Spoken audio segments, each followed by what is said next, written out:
Welcome to the Learning Pines YouTube. We hope this video helps. In this video, I will explain how to open your Volkswagen Tiguan key fob.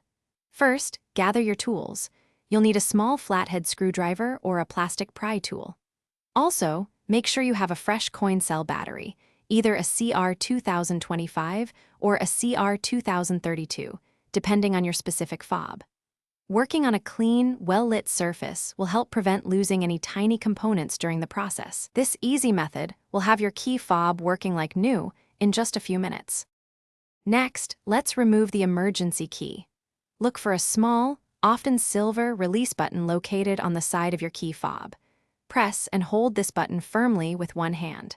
While holding the button, use your other hand to slide the physical emergency key straight out from the fob's housing.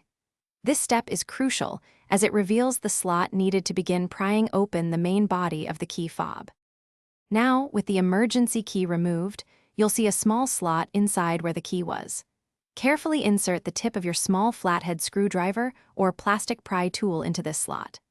Gently twist the tool to create a slight gap between the two halves of the key fob.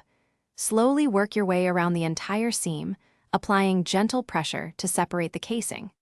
Be patient and avoid excessive force to prevent damaging the plastic. Once the key fob is open, you'll see the old coin cell battery. Carefully note its orientation, usually positive side up, before gently prying it out. Insert your new CR2025 or CR2032 battery, ensuring it's facing the correct way. Align the two halves of the key fob and press them firmly together until they snap securely into place. Finally, slide the emergency key back into its slot until you hear a satisfying click, confirming it's locked. Thanks for watching.